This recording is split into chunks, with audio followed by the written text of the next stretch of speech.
if there is feedback noise, then I'll make sure that we're all muted and it's good.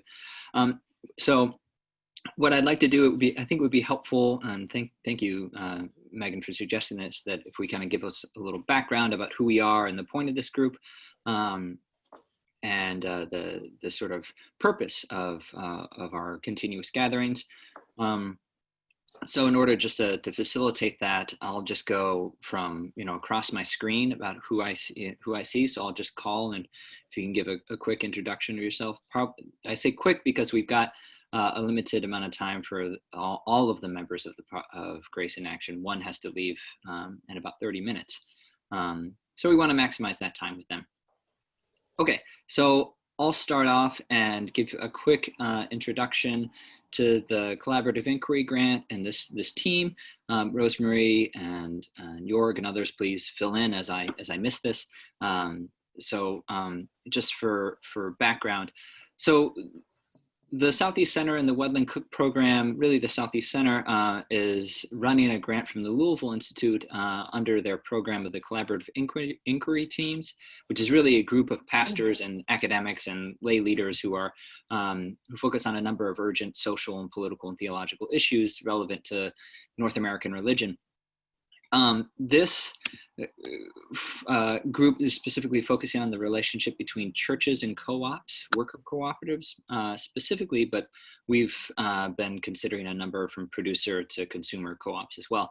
And we're really interested in developing resources, and we'll start this in the spring, that can educate and help churches be incubators and participants of and members of cooperatives. A lot of us here, as you'll see very quickly, are theologians, or, I'm not a theologian, I'm a social ethicist, so that's an important distinction for me, but whatever. But we are academics or clergy or activists, and fill many different roles in our in public life in that way. But we've been having a number of interviews with cooperatives across the country. Many of those one I think you're particularly close with is Bianca at Luther Place over in DC. We just talked with Ray Pickett on Friday, and we'll have him return to us later in the month, I think on October 26th. So we've scheduled a number of different interviews and conversations with activists and scholars and people who are running and owning cooperatives themselves to explore the deep relationship, theological and also practical and economic, between churches and cooperatives. And with the end goal of developing resources, written and video, that will help churches discover the theological and practical deep relationship between churches and cooperatives, just because there is a dearth of information about that topic out there. I'm Aaron Stauffer. I am a postdoc scholar with the Wedland Cook program at Vanderbilt. I just finished my PhD up in New York at a seminary up there, writing on community organizing strategies of like IEF and broad-based and Gamaliel. That's my background and what I'm trained in. I'm going to go to Rosemary now so that she can pick up any of the mistakes I made in giving a summation of the work, and then I'll just go quickly on. I'll call on those to speak next. Hi, yes, I'm Rosemary Henkel Rieger. I'm the co-founder of the Southeast Center for Cooperative Development, and kind of the leader on the grant here. And yeah, I don't really have much to add to what Aaron said, but we're very interested in your work. And as you know, there probably aren't that many groups that bring together churches and people of faith and co-op incubation. And so we're interested in learning from you and interested in how we can involve people of faith in this bigger conversation about how to create a new and just economy. Wonderful. Juan, I've got you next, if that's okay.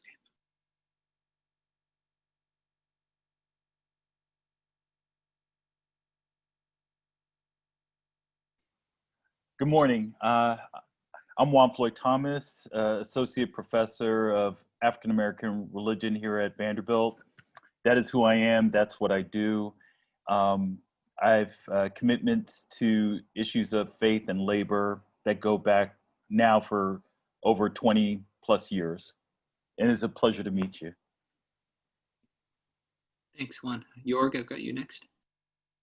Hello, my name is Jorg Rieger. I'm a professor of theology at Vanderbilt Divinity School, and I direct the Wendland Cook program in religion and justice. What we're doing is we're focusing on issues related to religion, economics, and ecology, with a real interest in labor issues and building power from the grassroots up. For us, the co-ops are not just one more thing that working people do, but perhaps the thing that we can think about as we build not only a new economy, but a new political system, and perhaps with strong implications for how we rethink and reshape religion itself.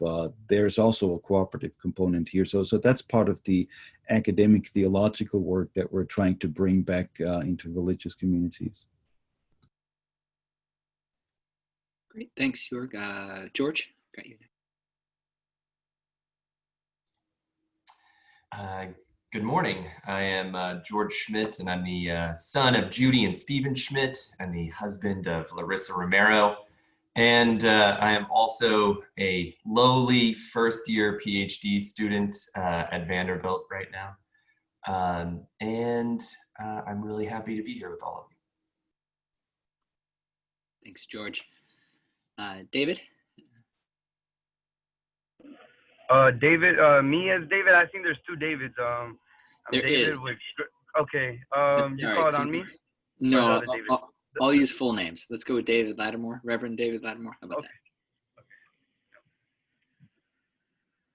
Hey, good morning. I'm David Lattimore. I'm pastor over at 15th Avenue Baptist Church. I've just completed my PhD at the University of Chicago and interested in this intersection of economic theory and practice in the Black church. And my dissertation advisor, Jorg, was gracious enough to share this gathering with me. So delighted to be with you here on this morning. And it's great to have you. Let me just say a brief word about David Lattimore, who is joining us for the first time today. He's done a tremendous work in his dissertation, looking at the prosperity gospel in the Black church, and really developing alternative ways of taking economics seriously. And so he's going to be a great asset to have.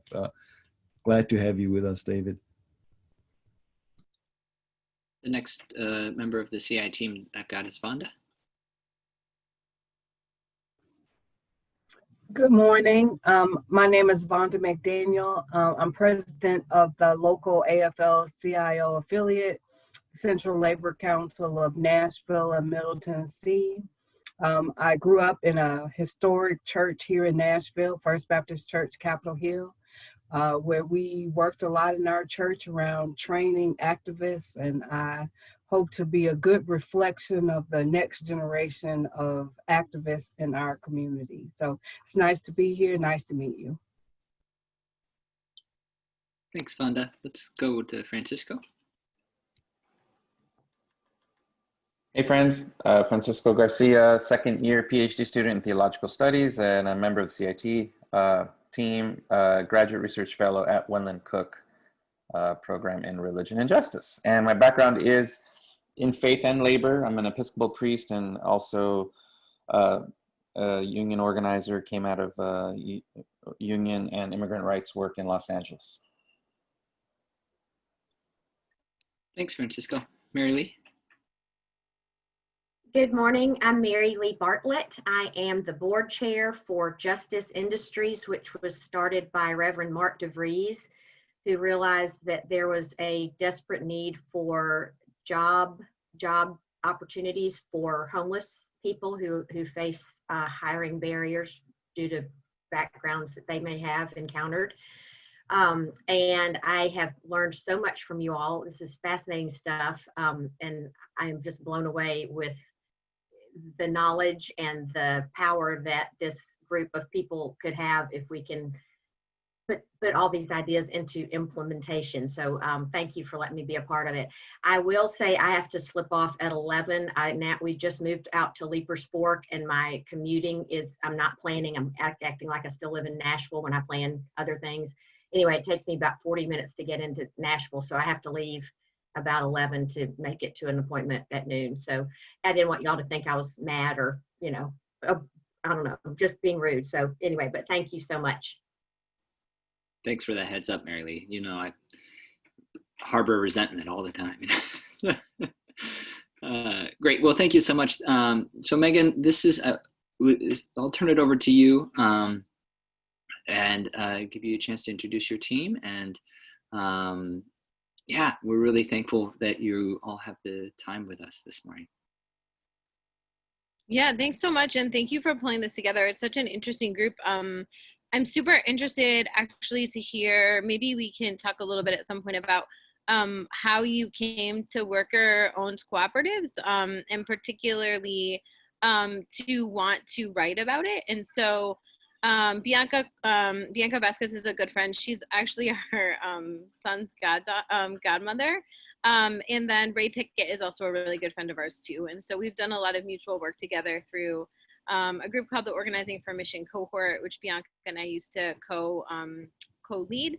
And Ray Pickett has been a part of that for quite a long time too. And so I actually am wondering if we can start with David by way of introduction. He just texted me that he pulled up in the dentist office parking lot. And so do you want to just introduce yourself, David, and maybe just talk a little bit about Stitching Up Detroit, how you all started, what you are, and maybe and then maybe if you guys just want to ask him a few questions, and then we can peel back to, I can do an introduction of myself, John, maybe you can do an intro of you, and then we can talk more broadly about Grace in Action, how it started, theological implications, because we do have both a theological underpinning to Grace in Action collectives and sort of like the practical economic theory as well. And so does that sound okay for your team? Okay, awesome. All right, David Camarena. Okay. Do you want to Hello, just, hey. yeah. Yes. Okay. Hey, I'm David Camarena. I am a co-founder of Stitching Up Detroit, and we are located at Grace in Action. We started off as a youth co-op where we were all young, started at like 14, 15. We would do t-shirts, the whole process of screen print basically. From the design to the screen making to the shirt printing, and then eventually once we turned 18, we launched into a full running co-op. Now we are we lost some members throughout this pandemic, but we're at like shooting for 3 members right now. And yeah, any questions? Do you want, David, hold on one second. Do you want to talk a little bit about, I think for this, I'm trying to gauge of what I know of sort of this group potentially, and then what I know of you. And so do you want to talk a little bit about how you, I think they're going to be the most interested in like the position between like the church and the like nonprofit too. And so do you want to talk about how you met John? Okay, and yeah, like so how it came about. Okay, yeah, so I met John at it was a summer camp he did back when I was like 12 years old. He did a summer, it was like a 1-week camp. We were there every day. We were doing different segments every day. So one of the days was screen print, and basically we went to the I don't know, for some reason it was like very interesting to me. So it was just kind of like so I started working with the guys pretty good. Me and Megan had a couple conversations about like other young people that might be interested in this, and how we could actually create a co-op out of it, and and just finding a different passion for people. And basically that's where it all started. And now we're like, it's tough though. Co-op is not, it's there's a lot of up and downs. You run into a lot of issues that eventually though we get them done since we're a team and it's like a lot of heads. Nobody's like really in charge. Everybody has their own opinion on stuff, so that kind of works out. But yeah, John was the reason why I'm into screen print now. And that's Pastor John. That's yeah. David, someone has a question for you about how you came across the idea of possibly forming a co-op. How did it go? All right, I don't know. It's because it's kind of tricky because we started when we were like young, so it was like we just like thought it was like a good idea. It was a lot of work though. I mean, as in like coming up with it, or I don't know. I think it was Radical Productions, David. Okay, yeah, Radical Productions was already on the roll, right? So we were kind of yeah, I forgot. It's been a minute. It's like what, 10 years almost. Yeah. Yeah. And I'm trying to think of one other thing, and then maybe they can ask you some questions. Do you want to talk a little bit about like where you are now in terms of like big customers that you have, customers that you want, sort of like your 1 to 2 year vision for Stitching Up Detroit?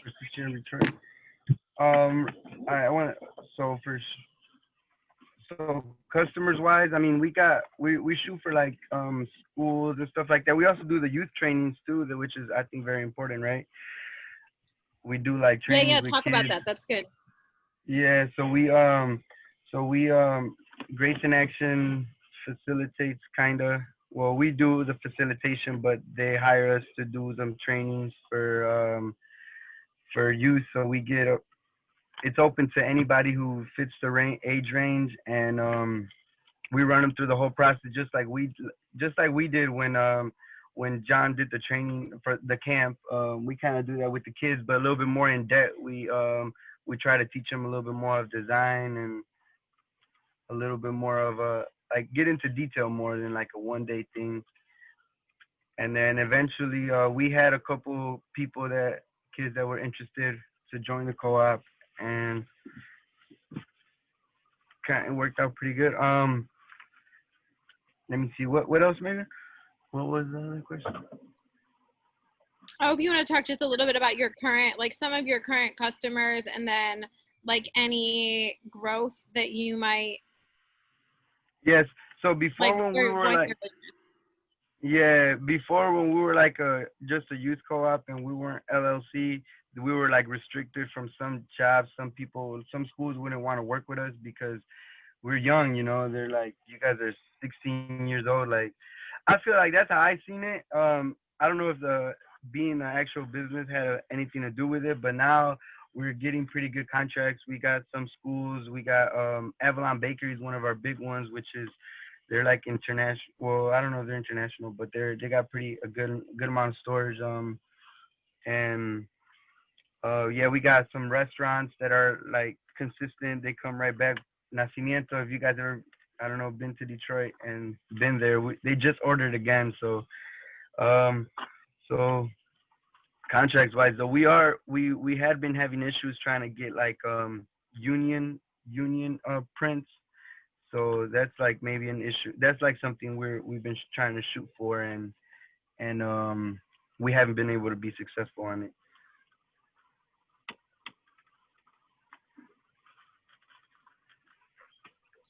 Do you want to just give people your information if they know people who want to order shirts from you? Yes. Okay. Yeah. All right. I see you dropped the email on there. I think our best contact right now is our email, and I could drop my phone number just in case anybody has any specific questions for me. And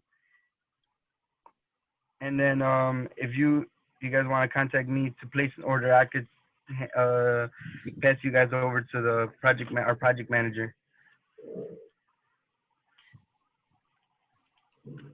Awesome. All right.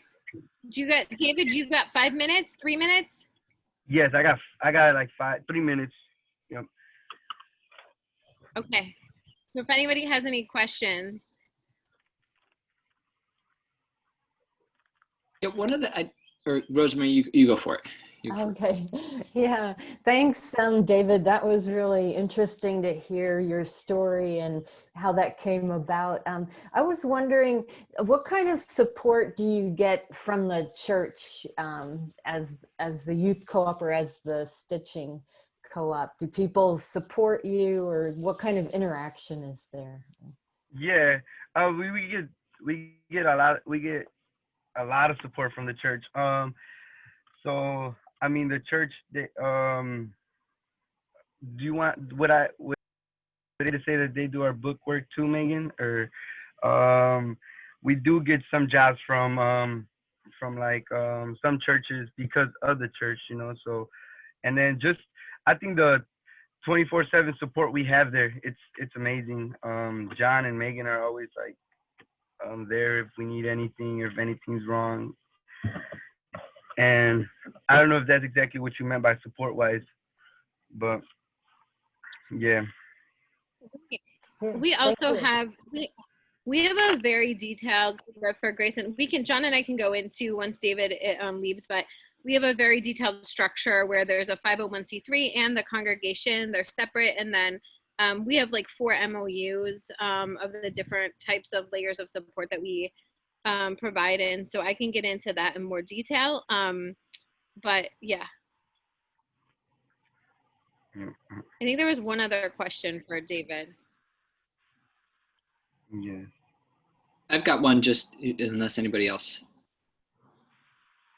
Okay, David, this has been really helpful, but really impressive. I'm just curious about what's been the hardest part about this whole thing. I want to, like, as opposed to just because the presentation is, we just kind of like, we wanted to start a co-op, so we did it. But I imagine that it's like difficult, and so I'm curious if you can reflect a little bit on some of the challenges and how you overcame them. Some of the challenges, I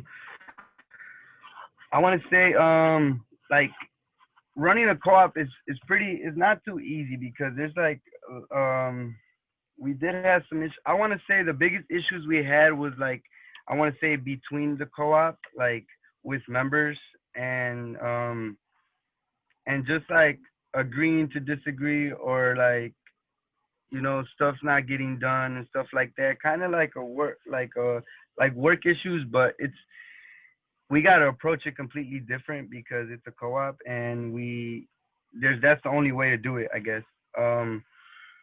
But let me see. I want to say, I'm trying to think of like a scenario, but top of my head, I was not prepared for today. I'm sorry. It was like so last minute. That was but I think that's our biggest issues, between the co-ops and like, between the members could cause. Just in getting everybody on the same page, or helping understand the point of a co-op. On the same page, and like just the requirements getting met, like whatever we have to get done. Sometimes it wouldn't get done, and stuff like that. Like work-related stuff mainly, but besides that, we approach it. We switch roles. Like if something's not working out for this person, we'll switch them. Like if they want to try something different, before they officially want to just leave the co-op, then we offer that, and well, not offer it, but we just feel like it's right. We just don't want to kick nobody out because stuff like that. But I think that was our biggest issue. Like we ran through it like twice, I want to say, and with like different members, and it was intense. I think that was the most stressful part of like dealing with the co-op, when I was like, it's too much. It's like intense. Yeah, that's really great. We've got one more question, but I know we're at your time, so I want to give you the space to leave. No, you're fine. Yeah, we can do that. We can do that last question. Go for it, Francisco. Okay, David, thanks so much for being with us and for talking about your experience. I'm wondering about this, Francisco, and I'm wondering about how you So in terms of the outreach that you hope to do now, like what would you like to see develop in terms of the co-op, or what do you think your next steps are in terms of reaching out to other youth or co-op members, potential co-op members? Well, we're working on remodeling our shop, so that's like a big thing we've been waiting for recently, and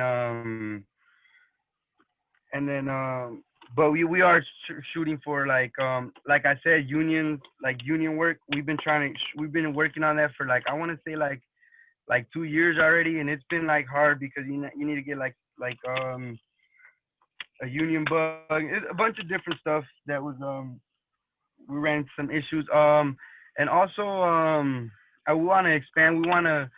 Our main goal is to have like as many members as we can, you know, like whoever wants to join can join. It's fully it's available to anybody.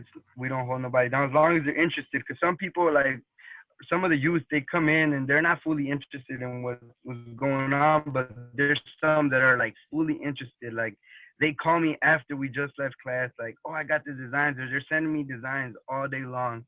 So it's just like yeah, definitely just expand and then grow and give more people opportunities to be able to do something different, because it's not like a common thing. You don't see a bunch of like print shops in Detroit that offer like youth trainings and run them through a whole program where they could learn the whole process from drawing it on piece of paper. Because I used to draw a lot when I was in school, so that was like to think that my drawing could go on directly on a shirt and then be sold after that is just amazing. This is me. Sorry, I'm in the car, but Well, yeah. that's cool. I just Thanks realized so that much. nobody was looking at me while I was speaking, so yeah. Thank you. Yep. Sounds good. I'll let you guys go, and I'm gonna head to my to this my appointment real fast at the dentist. So I'll see you guys, and it was nice speaking to you guys. And any follow-up questions, I dropped my number and an email, and Megan could also probably answer some questions for me. Right? Sorry, Megan. Yeah, I got Thank you. you. Thanks, right. David. Thank I'll see you you. I guys. hope you have no Bye. cavities. Yeah, hopefully. It's been a long quarantine. For real though. Yeah. All right. Amen. Bye-bye. All right, peace, Thank man. you. Bye, David. Okay. Megan, Cool. I'm sorry to interrupt. This is Mary Lee. I wanted to ask him really quickly, and you may know. I went on the Stitching Up Detroit website. Do they have any like that? Do they have a logo for their organization? You know, that would. I see that you can order shirts for your own business or organization, but I didn't know if they had one. Do you know what I mean? They have a logo. Yeah, I'm gonna try to find it for you. Okay. I'll drop it in the chat. Thank As we're going. Yeah. I'm really bad at multitasking, so it will come in the chat at some point. Is that okay? So yeah, they do have one, and they're working on a website right now. Right now, it's just kind of under the Grace in Action Collective's website, which I can also put on there. And they have an order form on there, but they're working on one that has like a automated, like I said, I'm so bad at multitasking. That has an automated like form so that they don't have to give quotes, but it has an automated like quote generator. And actually one of the other cooperatives that's part of our network, Radical Productions, is developing it for them. And so they just did all the like back coding to create the automatic generator, I found out last week. So yep, perfect. That logo is not their current logo. It's yeah, that was like a placeholder. They have a much better one. I'll drop it. Yeah. So yeah, we can just go back. Why don't we have John, and I can just like clarify, sort of like put some structure around some of the stuff that David was talking about too, if that's helpful. Why don't we just have John and I introduce ourselves, and then we can just talk a little bit maybe about, I think probably most interesting, if John, you want to talk a little bit about the theological sort of like underpinning of Grace in Action Church, and how you see the collective sort of moving into that, and then I can talk a little bit about the history, structure, history, and then where we are currently, and you guys can just ask questions. Does that sound good? Okay. All right. Pastor John Cummings, do you want to take it away? Let's see. Can you guys hear me? Okay. I have some weird issues with my audio. So I'm using my phone. That's why there's this random little bubble over here. So I'll just talk. So yeah, so Grace in Action Church. So I'm the pastor of Grace in Action Church. It's actually been 10 years since Megan and I actually moved to the neighborhood here, and this October. So I've been reflecting on it a bit, you know, lately. But really, the idea starting out was to create sort of a faith community that was based in and kind of centered around the concepts of community organizing and trying to create change locally, politically, and economically. And that would be like the central piece versus kind of like something that got added on later was kind of a side to the sort of the faith community. So that was the idea coming in. And so I think from the beginning, that was like what our focus and intent was on. And so we just started meeting. I mean, in the beginning, it was me, I guess, just meeting with people and getting to know folks in the community, having one-to-ones, and then leading into starting to gather folks and say, what do we want to do together to try to create some of that impact locally in our community, what people want to see happen for their kids, for their families, and what they were concerned about, what their dreams were. And so that's really where it started from. And so we based everything we did and still do on what people in the community are saying is needed and important and necessary. And so we kind of, I guess, started with sort of the physical kind of base needs and then moved more into the spiritual instead of the other way around. So that's kind of how Grace in Action got started. And so, yeah, and Megan just wrote in there, we're technically a mission development, it's like a church start, I guess you could say, of the Lutheran Church. And so, yeah, and so basically, I think, you all mentioned Ray Pickett. I think we owe a lot to him in terms of articulating what this kind of meant to us theologically or biblically, whatever, this idea of the church being, the ecclesia being the democratic assembly, which he talks about a lot. And as soon as I heard that, I was like, oh yeah, that's it. That's what we're trying to be about. And so this idea of like the original Greek assemblies where all the people came together and they made the decisions for the community and they passed judgments and they did all this stuff, and that the church was kind of trying to recreate something like that under the thumb of the Roman Empire, right? And the kind of the religious power structure, right? The chief priests and all that. And so like, well, that's really kind of how we were seeing and how we've been seeing church being, and like that's what church was originally. So like this sort of flip. And so I think it just really fit in as we sort of explore what are the economic realities in our community that people are facing, and how do we try to change that paradigm. And so we started talking about starting businesses and co-ops because of that sort of that democratic model and changing sort of the top-down nature. And so people are making decisions about their own business and like getting paid fairly because it's deciding that way. So that's really kind of how that it just kind of was natural, I guess, as we talked with people and started to think about how to really have an impact that it fit with our kind of concept of what church should be and how we wanted to be a part of creating change economically, locally. So that's kind of in a nutshell.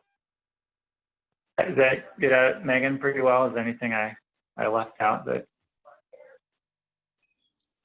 I think it sounds great. I don't remember. Did you talk about how like there were 3 things that we were trying to build in the early church community? That the only reason that somebody would join an ecclesia was for a better sense of community, a better life, which meant like a better life, which meant like economically, sense of community, and spiritually.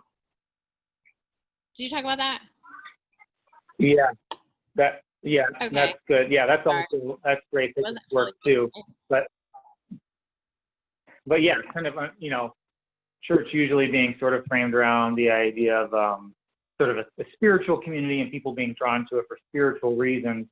And not to say that, you know, spirituality, politics, economics are separated, but really focusing on, well, there was an economic reality to it too. If you were part of the early church, you had a support system and people supported each other, and different churches supported each other economically in a way that was beneficial. And people said, man, you know, I want to be a part of that for that reason as well, because people were struggling, and so they needed that sort of support and more economic stability. So that was also a draw to why people wanted to be a part of the church initially, and just, you know, how so many of Jesus' teachings, especially the parables, always go back to different economic examples. That's not coincidental that that was key and core to his teaching all along the way. So yeah, I think that's what you're getting at, I think. Yeah. Awesome. And so I'm Megan Sobochinsky. I am the executive director of Grace in Action Collectives. And John and I are married also. So we've been in quarantine together for quite a long time, which is why I wasn't fully listening. I'm so sorry. And I'm also a deacon in the ELCA. We both have MDivs from PLTS in Berkeley. Before Dr. Pickett and Dr. Cynthia Molibita were there, unfortunately, because we love them.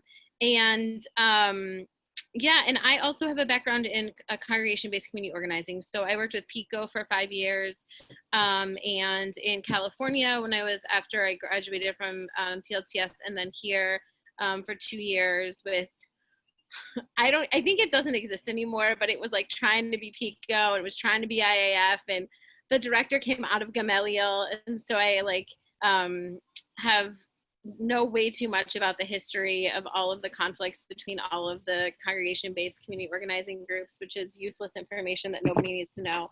But I think, so for me, sort of like Grace in Action Collectives is also like woven through my own narrative. And so I would say that I really came to a point in organizing where I felt super frustrated with just like resistance work, and felt like my life was just always being controlled by the next, like, I mean, it's kind of like the conversation you guys were having when I joined this call, actually, right? Like, it was yesterday that Donald Trump's tax returns were announced, right? Or that last week, right? And so it's like all of the chaos of the national scene in the local scene would always demand an immediate reaction. And like, I am so grateful that there are people in the world that are doing that work like on an everyday basis. I just got really tired of doing it. And I just wanted to build something, because it was where it sort of felt like it was like this life-giving sort of like exit that still was like pertinent to the work of equity in the world, but where people had tangible results and like really just needed money in their pockets. And so I think there was two pieces that kind of evolved. So there was like that part of my own narrative, and at the time I was working with young people in different schools doing youth organizing, and working with pastors actually. And so there was a group of young people that I was working with who was interested in making money. And so I call it like the Michael Jordan sort of like apps, right? Like where we were like, oh, we should do something around technology because there's like a growing tech business, and there people were starting to make money on like the Google Play Store and like posting their stuff on the Apple Store. It was like 8 years ago. And so like when Angry Birds had first come out, and so we were like, oh, we're gonna like build an Angry Birds app, and then we're gonna like put it on the Google Play Store, and we're gonna make millions of dollars, and we're gonna be rich. And so we decided to form this entity called Radical Productions that would make us rich. And then we like realized we didn't have computers, and we didn't have like, you know, like any training. And I mean, so, but you know, I was an organizer, so I'm like, who cares? Like, we're going to get all this stuff. Like, we're just going to like do it. Right. Cause like you get this like pumped up sort of like, I'm powerful which is great, and you are. And we did like the crazy things that we did find all of that stuff. And so, but we never made like the Michael Jordan comparable Angry Birds app, right? Like we did, we ended up doing web design. So it was a group of young people, they named themselves Radical Productions, and we ended up doing web design.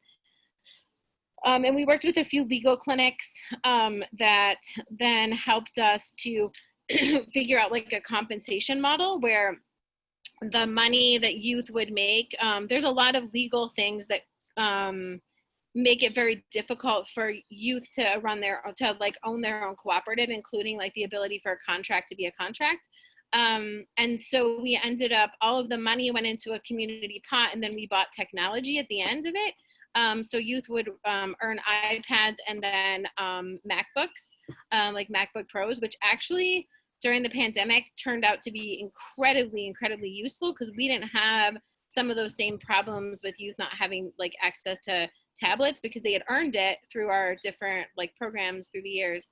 And so that's kind of how we started. It was that. And then very early on, I don't know if you remember this, John, I talk about this with funders sometimes though. I don't think we've talked about it in years, but there was a group, so it was with Dave, that guy Dave, and then there was like this group of women who had come together. It was Maricela, she was a union, so she works for the union, for the UAW, and there was like a group of women, and we were talking about like a lot of them had like worked in like this plate factory that was like part of a worker fight that was trying to like sue the factory owners, and they ended up winning a lawsuit. And then there were women that were working in sewing like the piecemeal parts of like the interiors of cars. So like the shifter, the gear shifter, and the wheels, the leather interiors. And so we are like less than a mile away from the Ford Rouge plant, the Henry Ford's original Ford plant. And so there's a ton of sort of like, they're non-unionized, like just shops that like temp jobs that contract piecemeal workers, and it's often undocumented women who work there, and then they are paid per piece that they sew. And so a lot of the women had like carpal tunnel from just like sewing these, right? And would just keep doing it as fast as they could to get more money. And so we started to have conversations about like what we could do that would be like an alternative model that would be like life-giving, but also that would sort of like, if I could just be very frank, like get around documentation law. And so within cooperatives, you can be a worker owner. You can own a business regardless of your documentation, but you like, there are, how do I want to say this? I want to be careful. I am on record. Maybe like don't put me on record too heavily in saying this. So I want to be like off the record on this, but because I don't want to ruin it. Like it's just a loophole right now. And if like, you know, Trump's people they'll be like, oh, smack down on that law, right? And so you want to stop recording? Be a part of the network and receive support, you're required to take those back office supports because they have legal like they're the ones that are the most sort of like you could get sued if you do it wrong, or you get in trouble for doing it wrong, right? So that's why we pick that. And then we have a suite of services that are offered that cooperatives can pay for. We also provide training. So we do like a training. We just hired somebody who does 12 to 15 week co-op like academy on the offset with cooperatives. And then each cooperative gets somebody from our staff who works with them on like meeting preparation and all kinds of things like that, like conflict resolution. And then our bookkeeper helps them with like understanding their finances. So that's kind of the back office support. And then the network, we have a Democratic Assembly every year where everybody there's a bunch of things that happen. We have a representative board of directors, so everyone elects their cooperative seat on the board. There is, which our lawyers are like, is that legal? I don't know. We're working on it. And then there's, we hear pitches. We put out an RFP for the neighborhood. We hear pitches of different people in the neighborhood who want to build a cooperative, and then we vote as a network where to put our money behind. We do work planning, approve our organizational plan, and I don't remember exactly what else happened at that meeting, but it's pretty cool. And then we also do training. So Grace in Action Collectives holds training around the different industries that we create cooperatives in. And so we do a screen print training for young people, mostly in the neighborhood. We do coding and graphic design training. We're working on pulling together, getting somebody to do translation training, because we're working on with a group that's building a cooperative around translation. And then we're working in partnership with another nonprofit in the neighborhood that is providing CDI training for childcare, as we're working on a childcare cooperative. And so, and then each cooperative has their own membership. As part of their operating agreement, they have their own like membership rules. So, you know, we'll get like 20 kids in a training like David was talking about, but then, you know, maybe 2 want to like petition to become a member. And they have a formal process under which that happens. And so, yeah, so that's a little bit about us.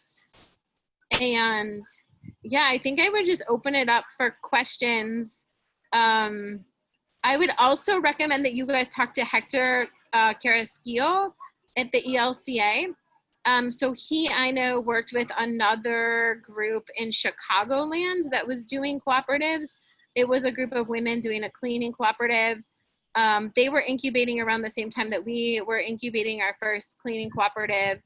And then we started, and then Bianca and Ray, I don't know. I didn't know that Ray was doing cooperative work, but Ray definitely has amazing theology that underpins all of this work. So yeah, it's good that you're talking to him. You should shout out to Cynthia too, Cynthia Molavita. We all worked in this congregation. It was organizing for mission. And I think that's where a lot of this work started to incubate, like it started to happen. And so Pastor Kelly Chapman too in North Minneapolis was part of that, and we got a lot of our work from him and his thinking. But it was a group that actively met they still meet, but I don't know, it was 10 years. I mean, John and I joined that when we got here. That was when it started with Reverend Sue Eng was the first convener. And then I was on staff with her, and then Bianca came on staff with me, and then I left, Bianca left, Sue left, and now I think it's Kelly I can't say Kelly's last name, but it's Kelly is the convener now. She seems really great. She comes out of, I think she comes out of PICO or IAF. I don't know. So this is, Meg, this has been really phenomenal. And this is, you've given us a lot here. I see we've got a couple of people, the stack here. I've got just 2 quick questions that I'll just throw out, and you can pick them up, and then I'll give it to Juan. And then you can take all 3 of them at once. Does that sound okay? And then we can keep it moving. So the first one is for John. I'm just curious about offering and how whether you had any pushback within the congregation and how difficult it might have been in offering a new definition of what church is. I mean, I know the ELCA is like progressive, but also be kind of like frank, absolutely. There's parts of it. I mean, I went to St. Olaf College. I know the sort of like part of the sort of white ELCA aspect world of this, which can be progressive socially, but then economically not very much. So the questions there are sort of, how is it that you dealt with that sort of conversation? And I'm thinking specifically around the question that I've gotten working in churches. Well, this is politics, and we don't do politics. So I'm curious about that. And then Megan, I'm also just curious about the specific state laws in Michigan regarding forming cooperatives and why you chose LLCs and whether it's friendly or not. So Another member of our group actually is from Detroit. I'm from Holland, Michigan, so I'm on the other side of the state. So we've got roots up there, and so that's part of the connection. So those are my two questions. Juan, I want to give the space to you. Thank you, Aaron. And Megan and John, thank you so much for what you've already shared.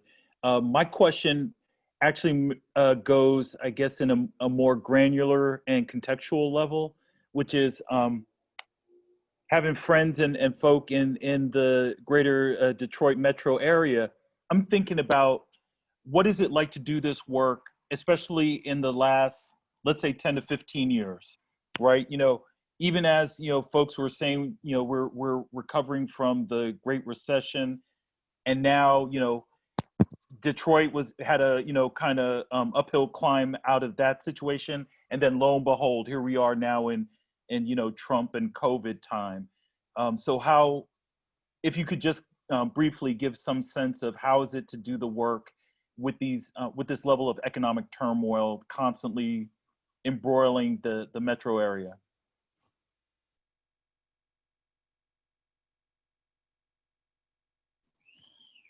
John, do you want to start with the church piece? Yeah, I can just start out with that.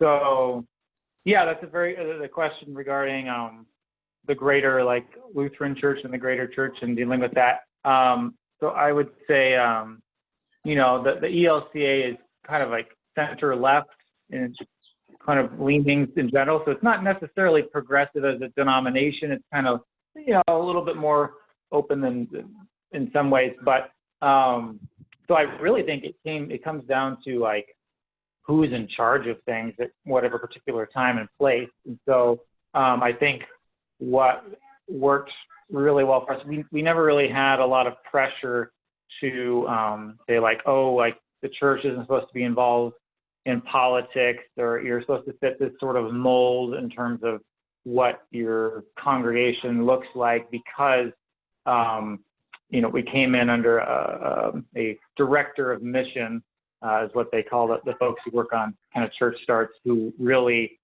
didn't care about those things. Was really more interested in like, how do we create political change, and like, you know, was fascinated with that sort of, but that role of the church really involved in like wanting to create change around immigrant rights work. And so I think he kind of sort of paved the way in a sense. So I guess it kind of speaks to like who's, you know, depending on your church structure, like who's in the bishop's office, who's in, you know, who's kind of oversees those things can make a huge difference. And so since then, we've kind of just gotten kind of grandfathered in. I feel like that's not necessarily so much the perspective now in our leadership, although they're still very supportive of us. I think it's kind of like there's not the same understanding of like, how is this church, you know, like it seems like kind of like a nonprofit, good thing to do in the community, but like it I don't get how it's the same thing as church. So I think the most, you know, the one of the challenges I've had more is going to other congregations in our area and trying to explain how we are church, because, you know, they're so much more the idea of like, okay, you're in a building, you have a service on Sunday mornings, and that's what church looks like. So trying to people wrap their heads around like how we're living that out in sort of a different format can be hard, and people, you know, are trying to figure out like, is that really church? Like, I don't understand how that is. So yeah, a lot of explaining. So I guess that would be the big piece of that. And then around Juan's question around, you know, I think it is. I mean, I think overall, and this has been true throughout our time, I think there's always challenges, like how do you kind of build things and move forward, given just the sort of economic and personal turmoil people are experiencing all the time, with this constant kind of crises and constant situations where people are like, you know, things like when my car broke down and I'm stuck here, or like, you know, I just lost my job, or like my parents need me to take up another job so I can support them because they're not making enough money, and all these kind of things. So I think that's kind of always a piece that I'm just kind of constantly aware of. Like you try, you know, it's like the 3 steps forward and 2 back a lot of times, because there's all of those sort of obstacles. And I guess to counterset that, and so that's even more true now, right, with COVID and everything, and not being able to communicate with people face to face. But the counter side is also that people are kind of accustomed to supporting each other in the neighborhood in ways that are, you might not find other places, just because out of necessity, they've sort of built those networks and those support systems, and just kind of naturally come out to help each other and sort of figure out solutions that maybe the city hasn't, because the city's government's a mess. And so they kind of figure out how to do it on their own. So I think that's what kind of pulls us through in a lot of those situations where it's going to be difficult. Oh, and I'm going to get off just for a minute. Sorry, everyone. I got to pass my son off to my in-laws, and I'll be back with you all. So I apologize for that. I told them outside that I told them that we were on a call. They can just pick him up. It's okay. So I can answer. The co-op law in Michigan is Michigan doesn't recognize co-ops under the state as a structure. And so we incorporate all of our co-ops as an LLC. And it's a single LLC, and then we create an operating agreement that gets submitted with the articles of incorporation. And so whoever is documented takes on the LLC, and then they have the bylaws as the binding document that they all sign. And then new members all sign on to that. That kind of pulls them together. But we don't have the state laws in Michigan, for better or worse, there aren't a lot of cooperatives in Michigan. And so in some ways we kind of benefit from that. And in some ways it's really frustrating, right? Like New York City has, tons of stuff, right? And so they even have I think like millages and stuff, like where the city has money that they give to like nonprofits that are doing co-op development. And so we don't have anything like that in Michigan. But the great thing is that like where we wouldn't be able to get around childcare laws, we can get under co-op laws and be able to have more flexibility. And so there's always a benefit and a cost, right? And so we've definitely benefited from some of it. And just the last thing I'll say in terms of the Detroit question, I would just say also that Detroit is like, I think it's like a lot of other cities too, where there's maybe it's not like other cities. There are a lot of people with wealth moving into Detroit. And there is a huge disconnect between the current residents that have always lived in Detroit and people who are coming into Detroit. And so I want to say that it has made it very difficult to develop a market. And so I just talked to Felipe from Community Purchasing Alliance, and I'm really interested in his work. And thinking about how to work with schools and churches to build a market. But it is Detroit is also a union town, which is amazing. My grandparents are part of union, my union roots in Detroit run very, very deep. And so I'm grateful and support the unions wholeheartedly. And it is very difficult to get jobs where large anchor contracts, right? Because those are either being taken by particularly in the tech industry, these white rich people, young kids coming in from California and Silicon Valley, right? Or when you look at anything that has to do with universities or schools, the unions got those contracts locked down. And so and trying to get in, there is no we've tried, there's no frame. This is why I was excited that Vanda's from the CIO, right, from the union. There's no frame, when you can't hold anybody accountable in a co-op. The whole premises of a union is to hold your boss accountable, right? And there is no boss. And so we tried to join the Teamsters, and there was we're we can't sign this. The contract doesn't work for co-ops. And so I know that the U.S. Federation of Worker Co-ops is working on that, but that is challenging about Detroit. I think it's challenging. So This is great. So we've got two more questions. I thought that was that just the reflection on, and I assume that this like influx of new money is racialized, right? It's Yeah. yeah. So sorry, it's very racialized. yeah, yeah. So just that, like, I mean, and I think that's, yeah, I thought that was a really important reflection on your environment. Yeah. Well, and it's like also, so Stitching Up Detroit and I went down, we went to like what used to be the Cass Quarter. They've renamed it Midtown because every city needs to have a Midtown. And so we went down to the Cass Corridor and we like went to businesses to promote their stuff and like market, right? And it was like people gave them this weird look, like, I mean, it's racism and ageism, right? Like people would give them this weird look like, oh, are you selling candy bars? Like, oh, so cute, right? And then they would see their work and they'd be like, oh, this is good. Like they were surprised that it was good, right? And so, I mean, I think it's like, it is incredibly racialized and it's incredibly, I mean, just like disgusting, to be honest with you. Like we went into Shinola, which is where Obama went on his visit. I hate Shinola so much.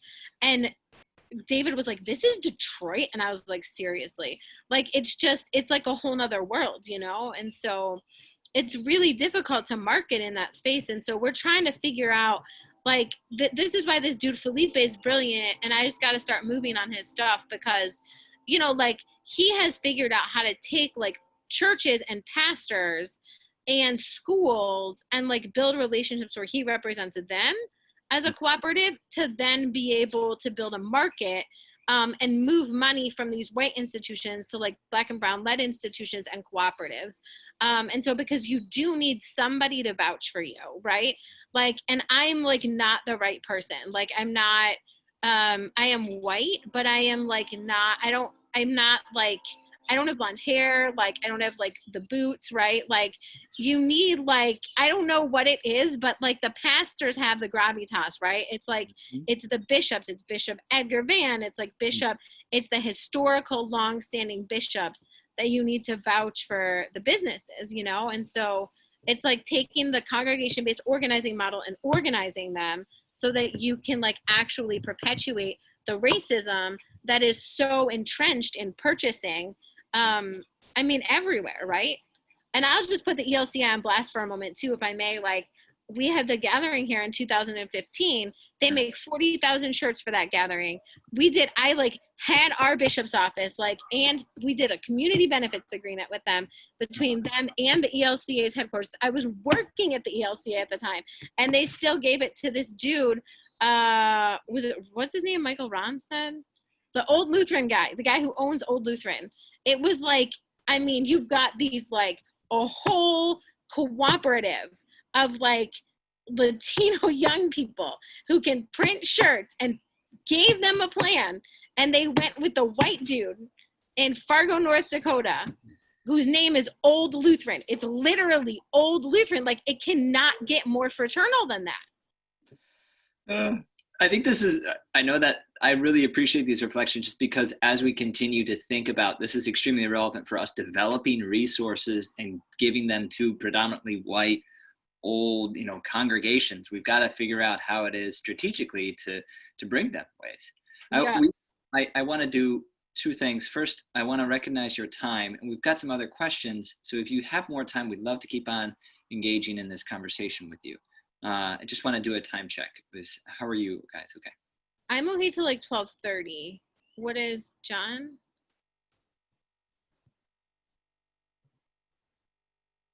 You're muted. Okay, looks like he's okay. Let's go to. Sorry, 10 or 15 more minutes. I pushed the wrong button. Sorry. You're great. Let's go to Rosemary, Jorg, and then Rosemary, and anybody else we can feel free to jump in. Thank you so much. This was fascinating, and I see a lot of parallels, sort of even sort of in your stories and ours. You know, like Megan's comment about being frustrated about resistance work, wanting to build. That's really crucial. My question is, how do we shift that narrative? Because the reality is, you know, what we have to do is we have to talk about the importance of labor. And that includes the unions, that includes co-ops. But that's where, in my experience, progressive theology, congregations, anything almost invariably fails us, I mean, and even the people that you rely on, I mean, good friends of mine, right? Ray Pickett, Cynthia Molobita, who are great on these things, but they're not quite with the labor thing just yet. And so the fact that we're working with them doesn't mean that we think they got it, but they need to be getting it through us working with them, perhaps. I mean, pushing it a bit hard. That includes, my old friend Dick Horsley and others, and maybe Dick is closer to it than others. But at the same time, so this is my question theologically, how are you approaching this? How are we making sure that co-ops are not seen just, oh, this is another cool thing that the church could do, but then it can do this and it can do that. I mean, the way we're looking at it, and I think you're probably with us on this one, this is one of the absolute central issues of life, having to do with labor. And I mean, here we're pushing beyond politics. It's not just the church has to be political. Well, we got that for 30 years, ever since the 60s and 70s. But now the church has to become an active economic player. The church actually has to build economic democracy in order to have any say as far as political democracy goes. And maybe at the end of the day, we can get some more religious democracy, which we desperately need, but we don't have now. So that's just wondering how you approach these issues. And maybe, this is a place where we could stick our heads together in the future and talk more about, but so not as to have this thing become just yet another thing for, liberal Protestantism to make a difference in the world and to feel good about itself. John?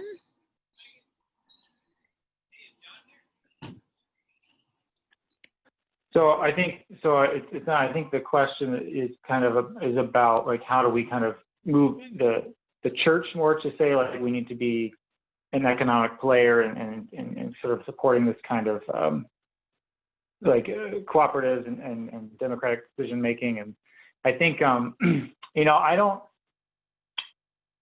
honestly I think maybe the church as a whole I have less hope now that it's going to like move. I don't know. I just think of like the Lutheran Church, like it's just such a big entity, and it has, it's so, it's like moving the Titanic, right? And it's got this deep roots in the way that it is. I personally, I think I kind of started into this role thinking like, how do we reform the church to be more focused on changing economics? And I think now I'm kind of more like, who's willing to sort of take that step, and what maybe individuals, maybe it's congregations or groups within churches that we can like then work with to credit to.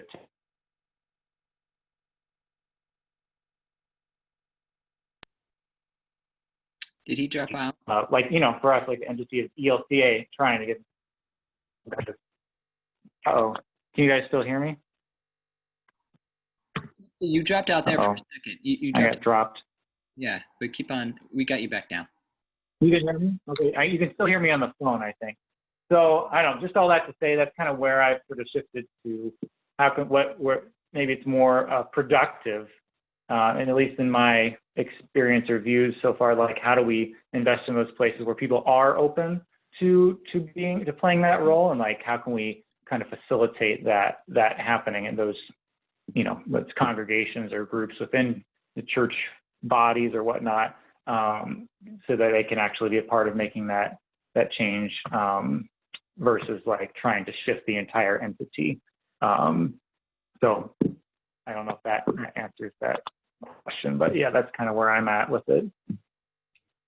I mean, it's I was speaking at a union event some time ago, and somebody said, what you're saying sounds like we have to organize the church just like we're organizing anything else. And I think that's where it is, right?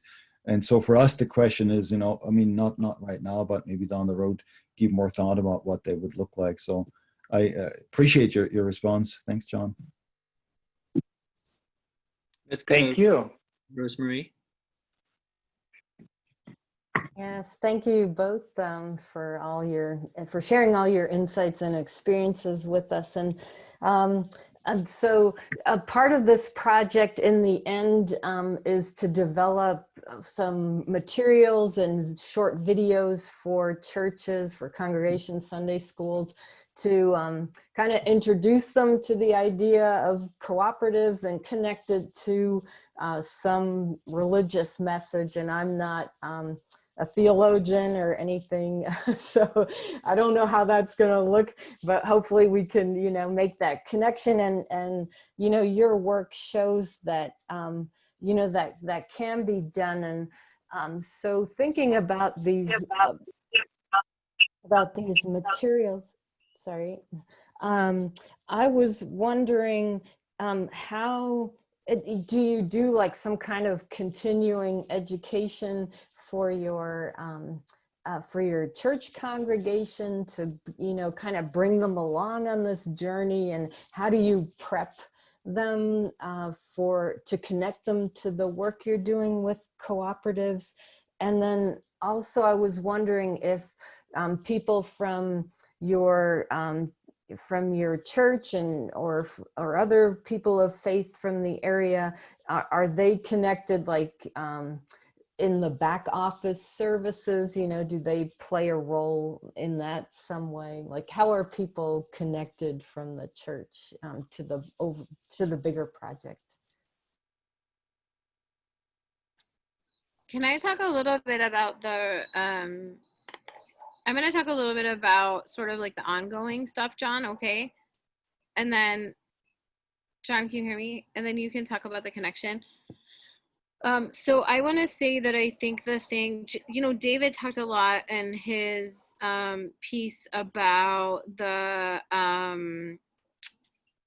sort of like the conflict that comes up within cooperatives. I think that just like always happens. And there's a really good group, Aorta, who I like, who we're gonna start bringing in probably every other year for co-ops to be able to do some good like conflict resolution training.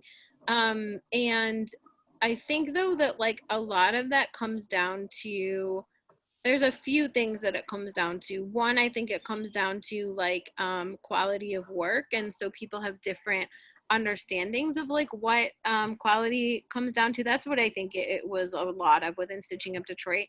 Within Cleaning in Action, so it's like when somebody has been like abused as an employee for their entire life, and then all of a sudden like you're like, oh, now you get to make the rules, right? It's like, we don't do that to children. Like, I have a 4-year-old. I'm not like, oh, okay, now you're 5, you're a grown-up, go like live, and like good luck, here's the keys in a house for you, right? Like and so it's kind of like, it doesn't really make sense to do that to like where there's a situation where people have been like essentially like abused, right? Like literally abused in the workplace, right? And so liberation isn't something that is like just happens. It's like a process, right? And so I think and it's something that like I think it's a journey that we all walk together and have different parts of. And so what has happened within one of our cooperatives is like the owners have become oppressive to what they've now created, a contractor and an owner tier. And we've learned a lot about that and structured things differently so that can't ever happen again. That was the first cooperative we worked to incubate. And but it's really unless there is that continuing education, and unless there is like an actual like process that where people are moved through what it looks like to have power, right? And what power looks like executed in a way that is caring and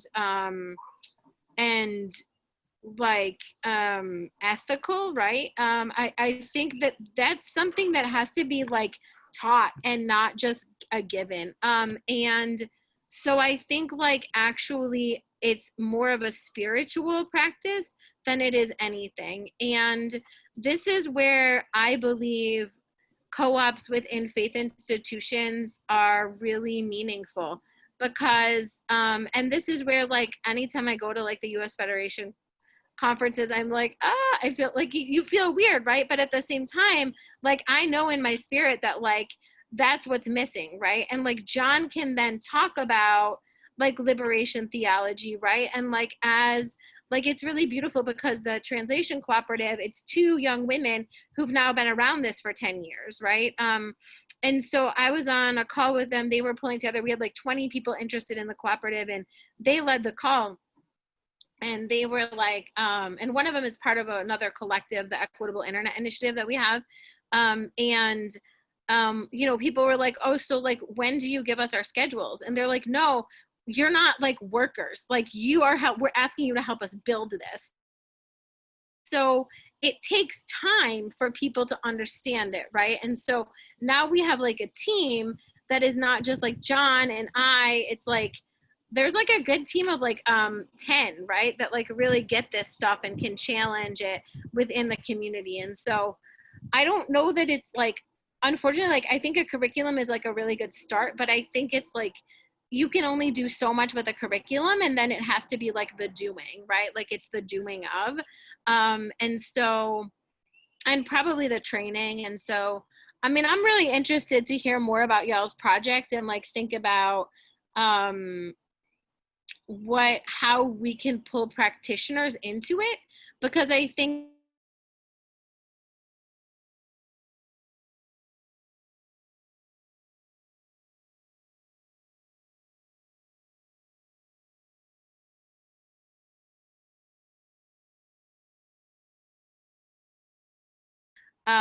I would just ask about that too.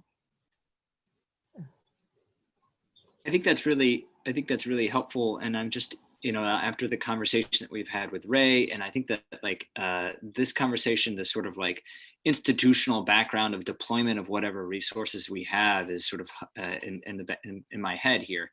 And I think that like, yeah, like obviously we can't have an approach to this of a traditional sort of banking model of education where here I am because I've got a PhD, I can like give you the knowledge. like that's just not going to work on so many different levels.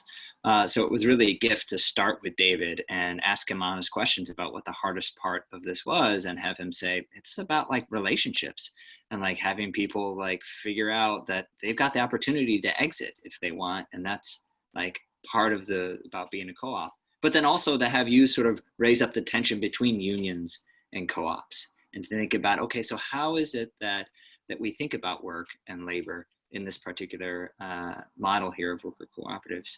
So all that is to say, I think as we begin to develop things, I think it'd be great to return to you and to Ray and to others and say, you know, this is what we've got. This is what we're thinking. How does it strike you, not only in Grace in Action, but also where you've been at, you know, what would it be like at PLTS to have a place like this, you know, or a course like this, and how would that be different? I see we've got George for a stack here. Are there other, I also want to be aware of your time. So we've got about 4 minutes. So if there are other questions, we can take them all at once. If that's it. Are there any other questions or besides George's? It's not a bad thing. This has been a very quick and really rich conversation. So thanks so much. George, please go for it. This is just more of like a little comment about what Megan just said, which was just so like illuminating. I've been in active duty military for a while, and there's a writer, Zachary Moon, in Chicago, who talks about moral ordering systems, like the ways in which like boot camp and the trauma that happens there, like sort of makes you a certain kind of person in the military, able to sort of like lead and follow and things like that. And then sort of once you leave that arena, you almost still have those same sort of values. So you're almost like, you're like, in some ways like broken for certain kinds of employment. Like you're screaming at people, you know, when they like, you know, have a chair not pushed in right or something like that. And the ways in which he suggests like moral ordering systems that help you transition out. And I thought like what you were saying about sort of like you're a worker and then you become a worker owner, and this sort of transition that needs to happen from that, like the abuse that takes place in most employment areas and the ways in which you have to sort of like almost undo that logic coming out, I thought was just really helpful and brilliant. So thank you so much. Well, and I think it's, I mean, really like what it comes down to, I think it comes down to a lot of things, but it's like people's image of God, right? And so like, at least in our neighborhood, I'm gonna go on record and say this so that John doesn't have to, because I'm in a much safer place. I think that at least in our neighborhood, many people come from either, our neighborhood is predominantly Latino, and so many people come from either an evangelical or a Catholic background. And so they have always been taught that God is a man, that God is like this paternalistic figure that is going to judge them on Judgment Day, right? With like this Anselmian like theology of like atonement, right? And so like, of course, like you sort of have to undo that at the same time that you're like undoing that then your male white boss in most cases that is like screaming at you at the plate factory, right? Or making you like work harder and holding your documentation status over your head, right? Like they become parallel one another. And so I think it's like incredibly important to undo both at the same time. So, and that's where I think like John and I are actually a really good team, because he does that like spiritual piece and I do the economic piece. And so, because you can't talk about a liberative God without giving people an actual economic option. And so I think that part of what the church does when we talk about like this liberative hope and like God's gonna free you from this, but like not giving them an option, as if like we're not part of that work that needs to be done, like that's kind of abusive and screwed up, you know? And so I think it like has to be both. So yeah. Can I ask one other question of you guys? And I only ask this, and this may be just me being like, this is like where I come from in my context. Is there like intellectual property around what you're writing? Like, are you going to quote us, like particularly with David too, like how is it going to work? Like, will you quote us? Are we credited for our words? Particularly working with academics, I just want to like ask, like we've given you some good gold, which is based on a lot of our experience in a neighborhood, which has been exploited, right? And so I just want to check in about IP, if that's okay. Yeah, I mean, to be, Rosemary, you can talk more about this. The first thing that we hadn't actually considered what it is that we're really going to create besides videos and written material. I am sure and can promise you that if we ever quote any ideas that you've named here, you're getting quoted and credited for it too, and will get passed by you before it gets sent to anybody else. Okay, nice, thank you. Just a good citation process to avoid plagiarizing. That's awesome. Yeah. So yeah, absolutely. I really appreciate that question though, because that's like the ultimate predator sort of thing to do, is to like go in and like take ideas and act like they're ours. That's not, yeah, that's so, yeah.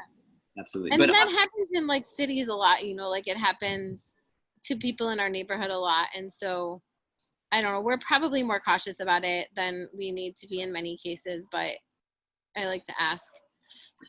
I appreciate that. And I mean, I don't know what we're going to create, because we're going to spend probably the winter and spring like doing that. But I can promise you, if any of the information ever cites any of your ideas, it'll get sent to you before, and we'll ask for your permission. Thank you so much. Yeah. And then David too, you know, I can ask for his, I can ask him, and yeah, no, absolutely. Yeah, and John can speak for himself. Sorry. But that also raises up this other, I mean, the possibility of really featuring your stories and putting your work out there in ways that you might want it. So that's also, hopefully would offer a possibility for us to put your work out there in communities that don't know about it. So it kind of goes both ways in my head right now. It's like, oh yeah, I mean, we could lift you up in ways that might be helpful.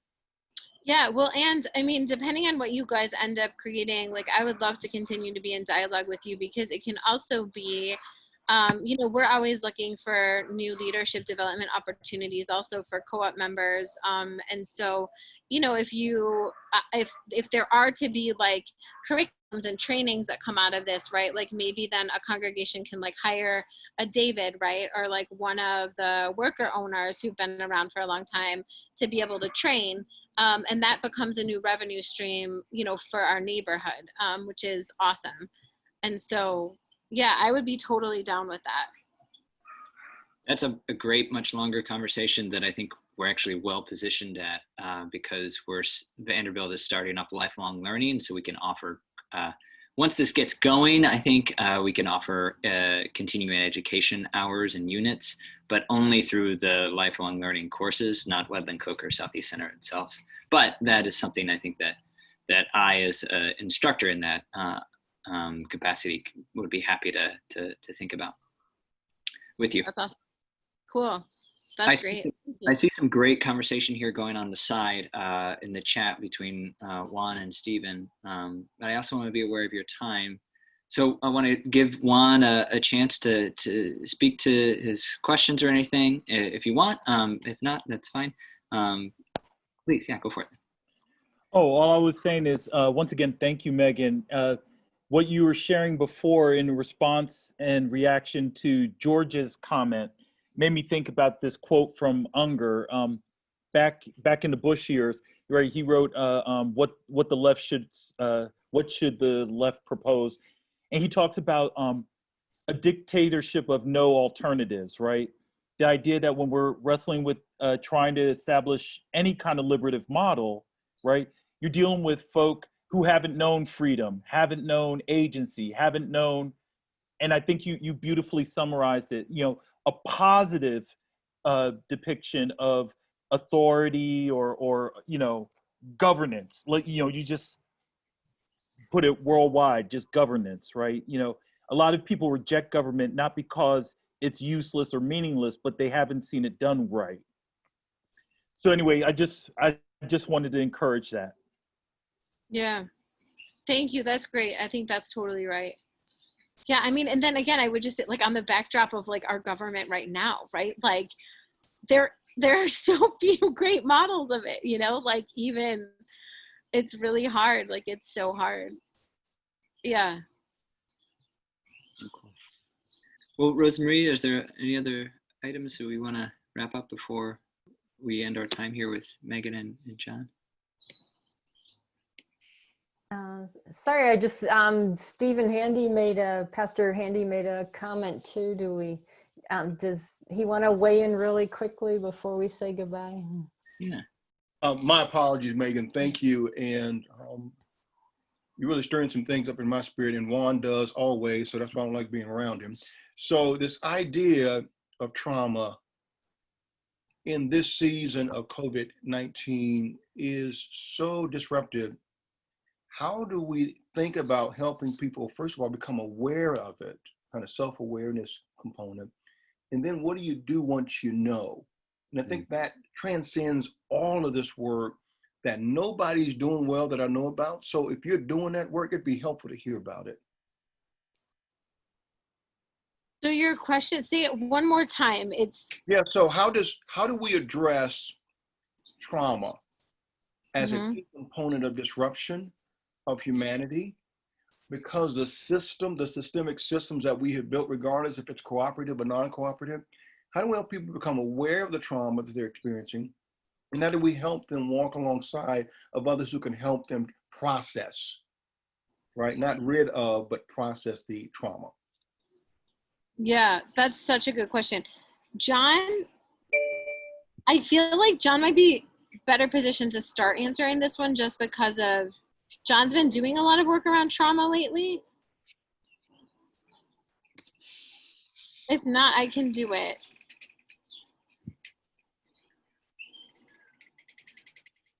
Could you unmute yourself? Yeah, try it.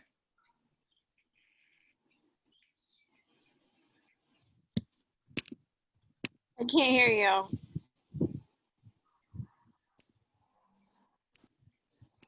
Nobody can hear you. John also has he has a degree in massage therapy and is looking at like different healing modalities around like acupressure, and has been thinking a lot about what healing looks like, particularly around like generational trauma, partially because of our work in Southwest Detroit. And so I can't speak to that as well because I am like straight organizer economic, like sort of like justice person, and I don't understand it, but he does. Yeah, okay, how about now? John Cummings.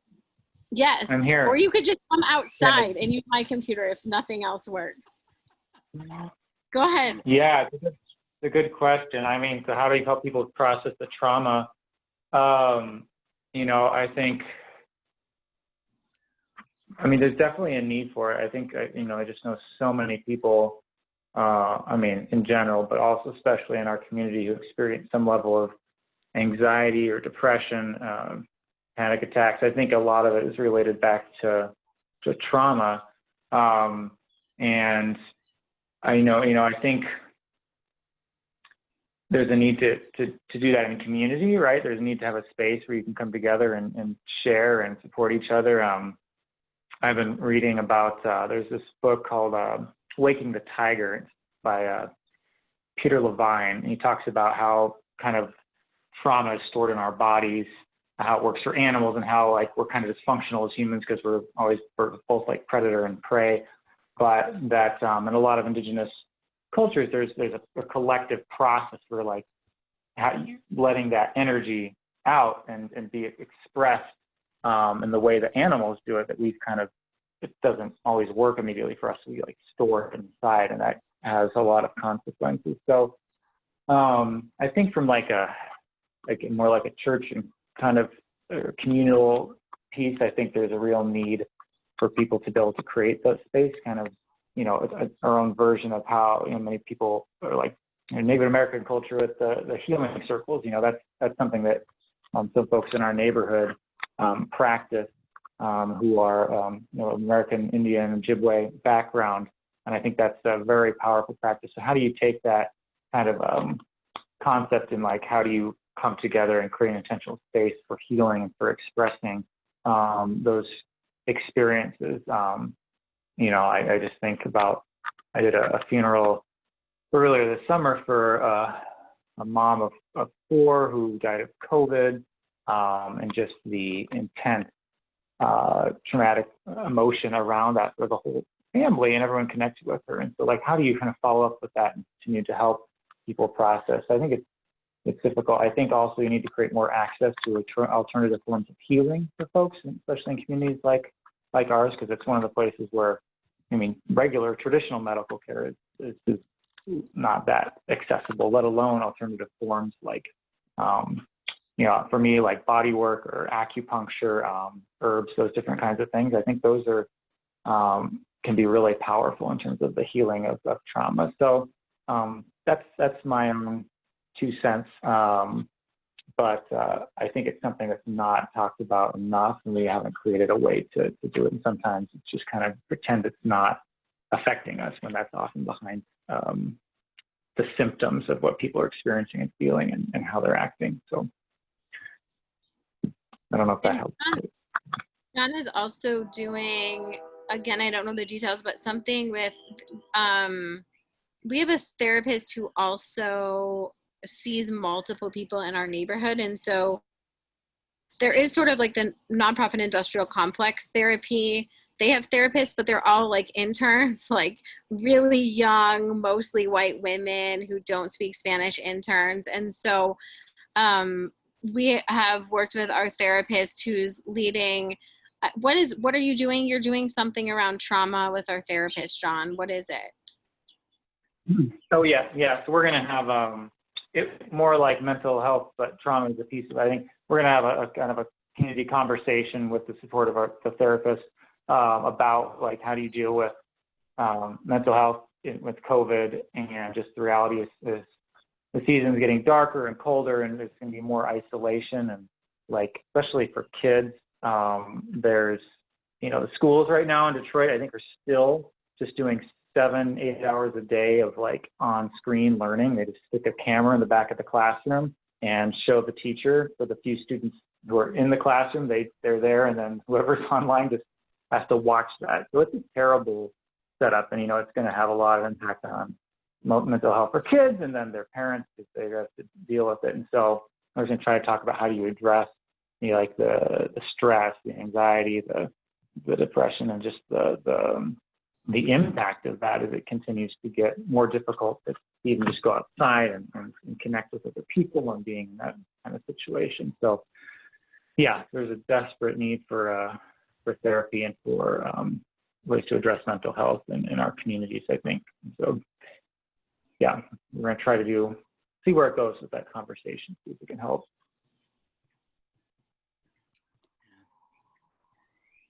This is great. Well, we've kept you past your time, so thank you so much for this really rich and invigorating conversation. It's really, you've just met so much of our questions full on. I really thank you so much. Yeah, thank you all. This has been so great. I really enjoyed this. Thank you for inviting us on. Good. Yeah, and we will, I'm sure of it, at least I will definitely return to you with once we're down in the preparation stage of materials and are at the spot where we can talk more concretely about what it looks like and how it would actually be useful. Because that's what we want. I would like to create something that will actually be used and not just another document that floats around. So it'd be great. Yeah. This project organizing, Oh, sorry, go ahead. I was saying, Megan, just to say that this project itself, I mean, it's collaborative in nature and hoping to serve as a vehicle for organizing and to help facilitate and expand the work that you're all doing. That's amazing. Thank you guys. And if there's any ways that we can be helpful to, I really appreciate collaboration. And I think there's a good, I have a self-interest in this as well, right? Because it could potentially be a good revenue source for our people to down the road. And so I'm happy to contribute in whatever way too would be useful.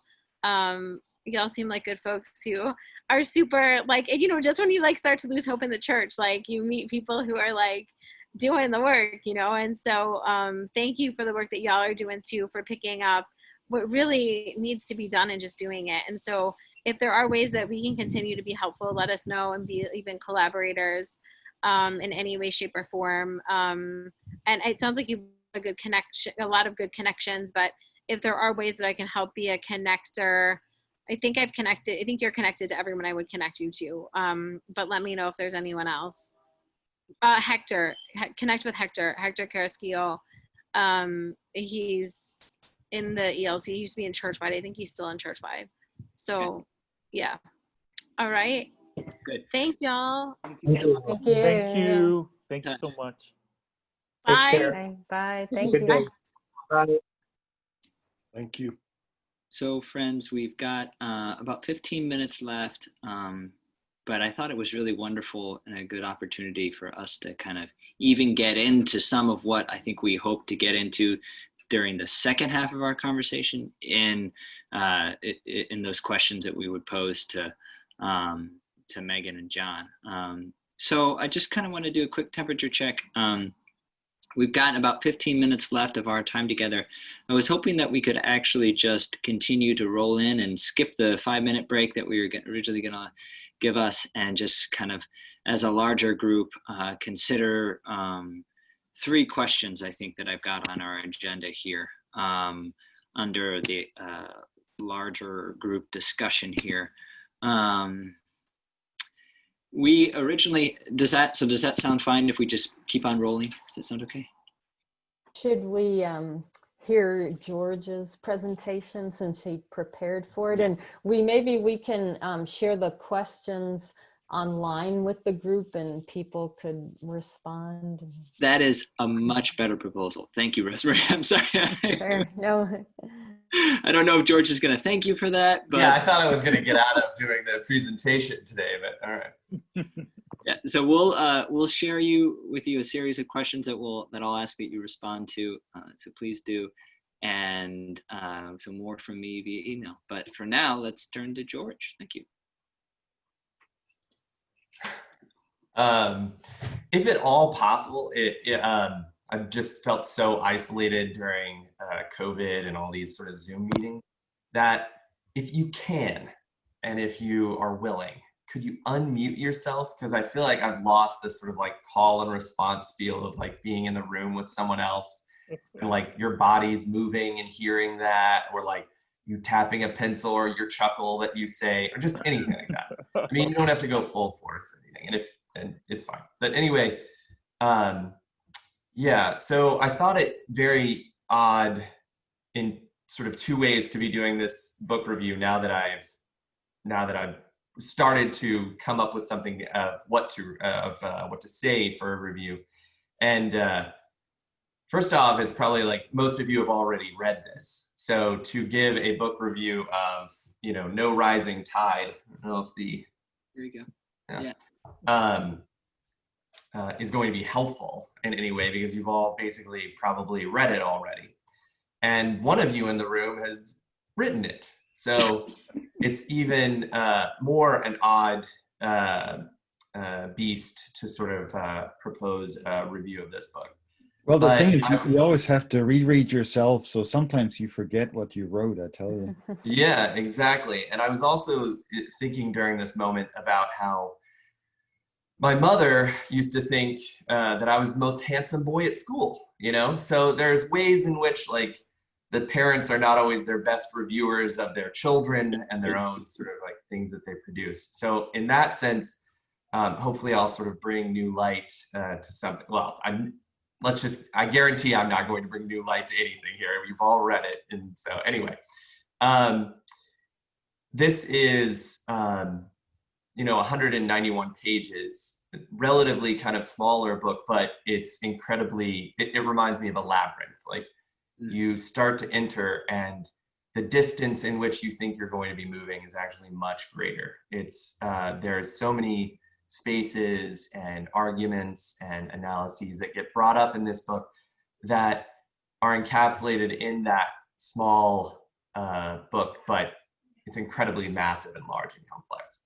So I was hoping to sort of just narrow the review to just a very small portion of the book, to the ways, and as I say it, you're going to think that's not very narrow, but the ways in which economics shapes our image of God and religion, and the ways in which that our images of God and religion shape economics and economic thinking too, and the ways in which those two are so centered and operate in the same logic. So where to begin? I'd say the title works really well as a good place to begin. No Rising Tide. It goes back to the JFK quote, "A rising tide lifts all boats." So the massive wave that comes in raises all the boats out to sea.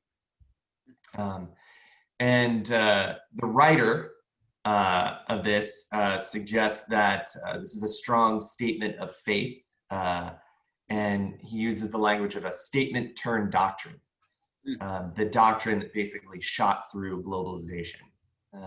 And it operates much earlier on, going back even to the 19th century, but it's very much like the mode of economic development around the world. However, the economic fallout of 2008 and the scare quotes recovery that followed would seem to dispel the myth of the rising tide. But for some reason it didn't. And the question is sort of like, well, why didn't it? I heard the author refer to the image of a rising tide lifts all boats is not accurate, but a rising tide lifts all yachts as being a much more like accurate understanding of what's going on. So what caused the reality of the rising tide lifts all boats to sort of maintain itself? And it's sort of this faith in the recovery and the rising tide is the way in which mainstream economics and traditional theology operate in a similar logic. And I've sort of pieced out sort of three ways that the author speaks to this. One is sort of blind faith. The other is otherworldly transcendence.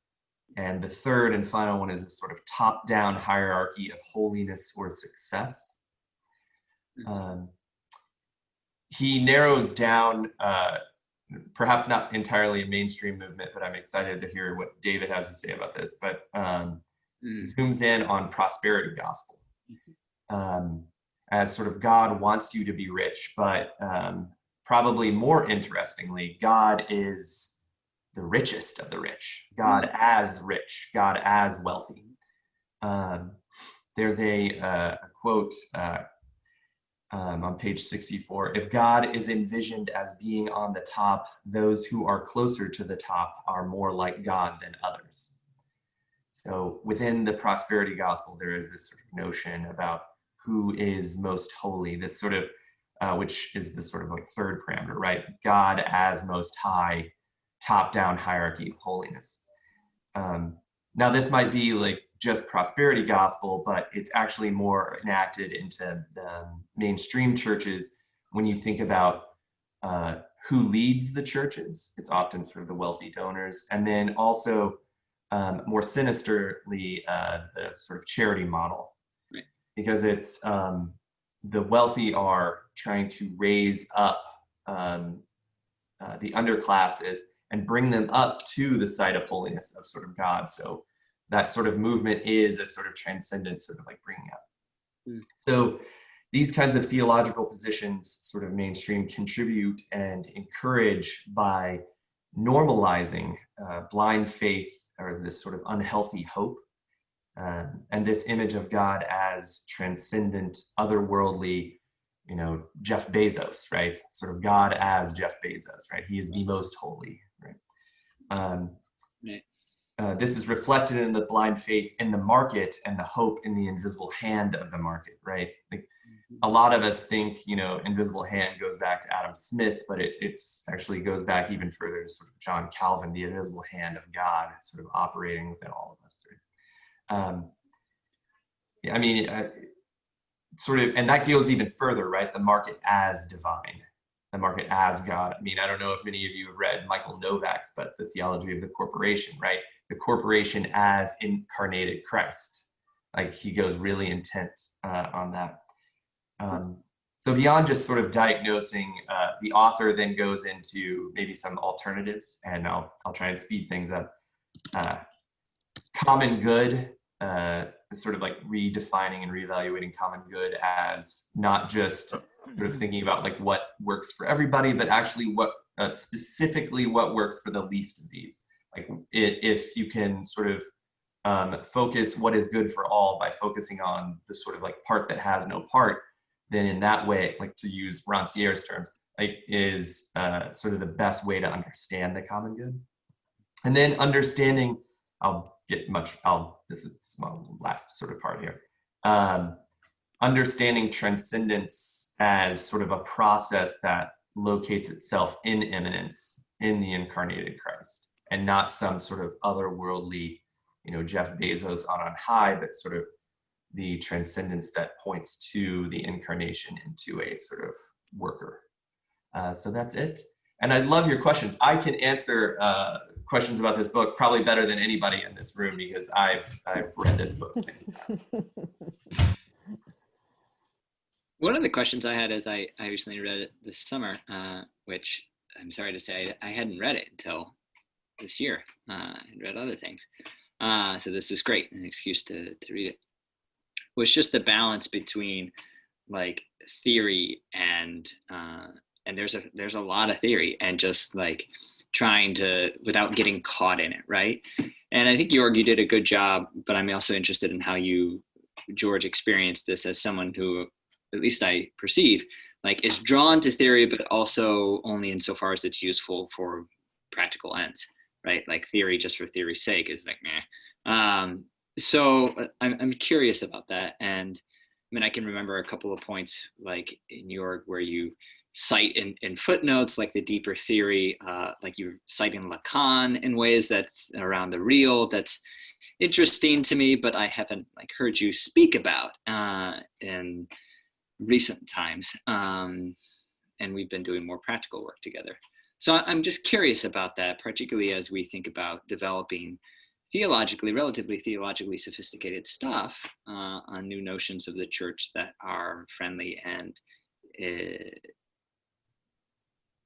like deeply tied to worker cooperatives. I'm trying to think of the better word, like that balance, right? So how does one, I'm interested in see George, how it is that you experience that reading it, and then yourself on balancing it. And Juan, I'm curious to hear your own thoughts on this too. How does one balance theory versus producing it? And David, you wrote, and Stephen, you're preaching. Everyone gets involved. Everybody in the pool. Yeah.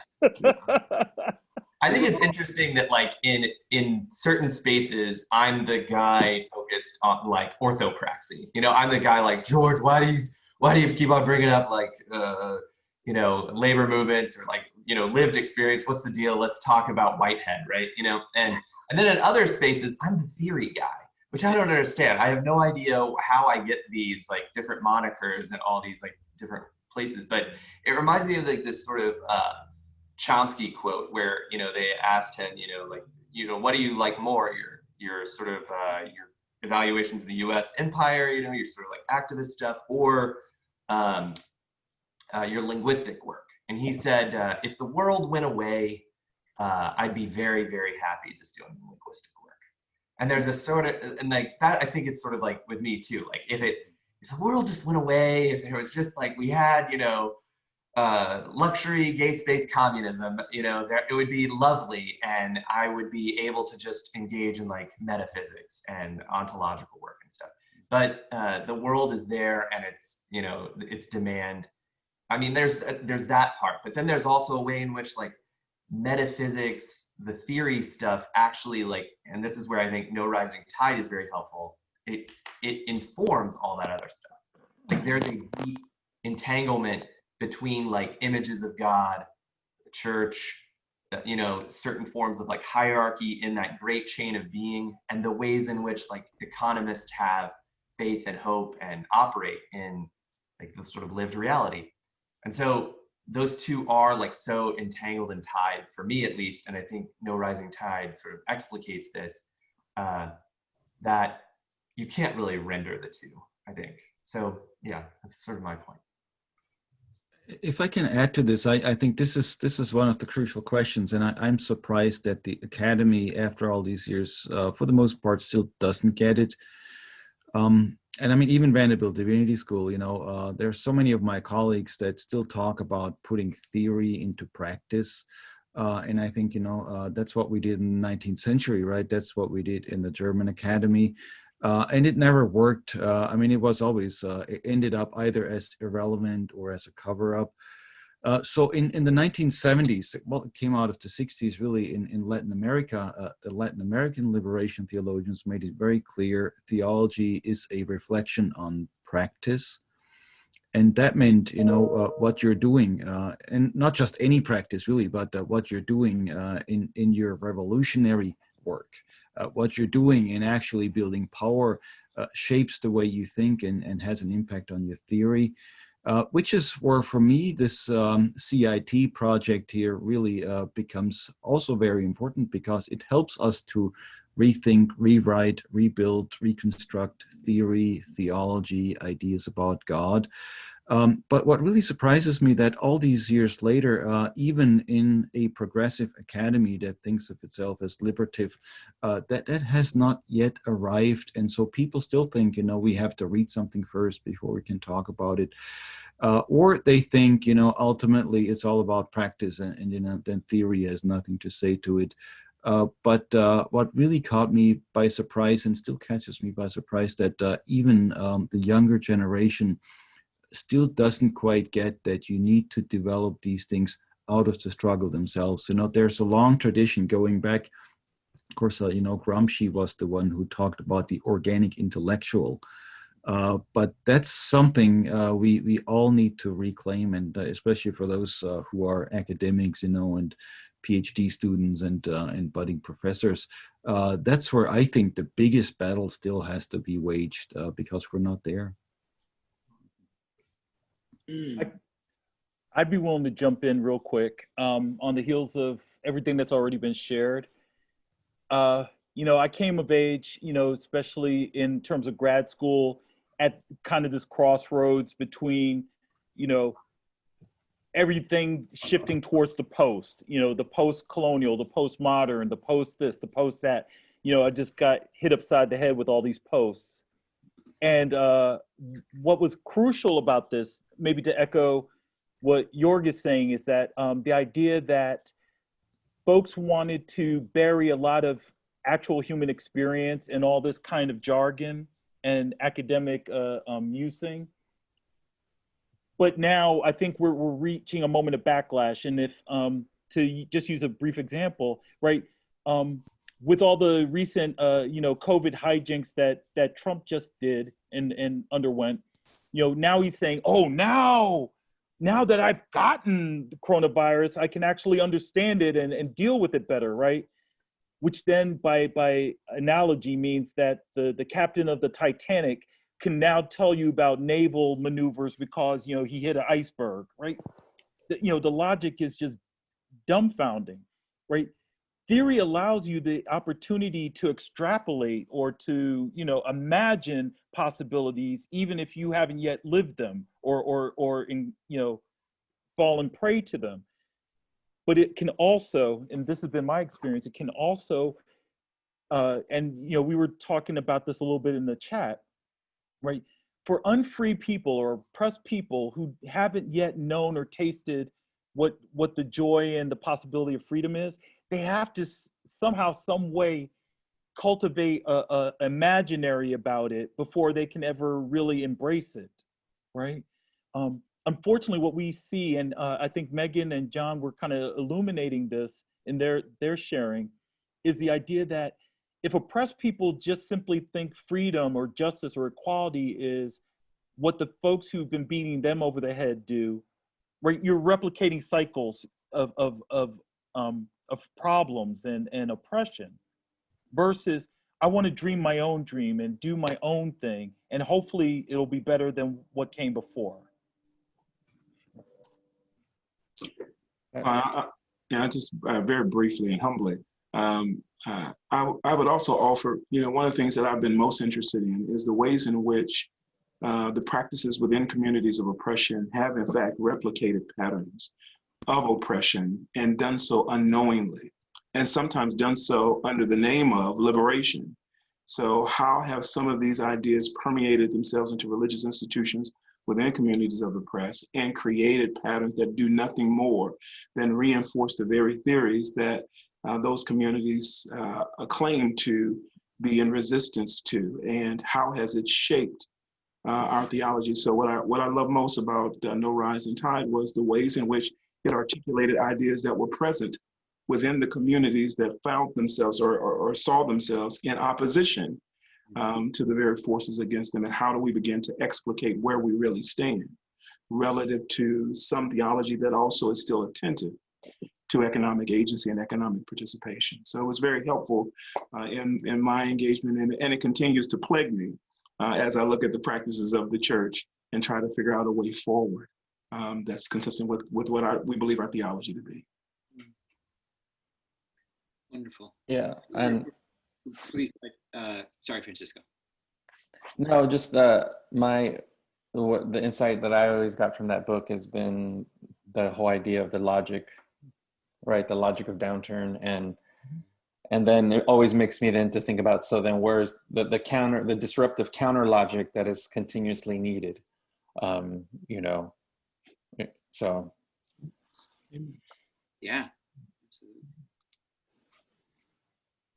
I don't want to cut anybody else off, but I also know that we're over time, and if you have to go, don't want to keep you beyond. Thank you all so much. This has been really a joy to have another meeting. We've got our next meeting with Gary Dorian on October 20th, and I'll be, I don't know, following, participating. I kind of feel a little bit of George, the self-deprecation is the way to go here. Yeah, so we'll send you information about that. The conversation that Gary's going to talk about is sort of early. He's just written a new book. It's sort of in press now with Yale around the part 2 of his story of Christian socialism. This is the US side of things. And I've asked him to talk specifically on the role of the Knights of Labor. Particularly interestingly enough, is that the Knights of Labor have a really interesting history here in Tennessee, particularly around working with coal miners to prevent prison labor used in the mines in Tennessee. Obviously, they're of interest because they're one of the strongest and largest, I think, labor efforts in the turn of the 19th century, early 20th century. They crashed phenomenally quick, but also they were deeply interracial, which was extremely rare for some labor efforts during that time, and agrarian and populist movements during that time. My contribution to this will be a little bit more practical, a chapter from my dissertation on the role of essentially how it is that organizing practices are religious practices and practices of the church. So kind of keeping up that conversation about looking practically and how it is that we can think about what specific practices of the church are, or what specific organizing practices are practices of the church, and how that kind of helps us rethink our notion of the church and religion itself. So I'll have a short selection that I'll ask you to read before then. All right, I've now kept you an extra 3 minutes. That's my apologies. Rosemary, do you have anything else you want to do to wrap us up? No, thanks everyone. I thought it was a great discussion, and thanks for your questions and helping us to keep this project going and thinking about, how can we bring this to a broader public, especially people of faith. Mm-hmm. Yeah, wonderful. Okay, so more information coming from us via email. Yeah, take care, friends. Thank you. Bye. Thanks, everybody. Care. Thank you. Bye-bye.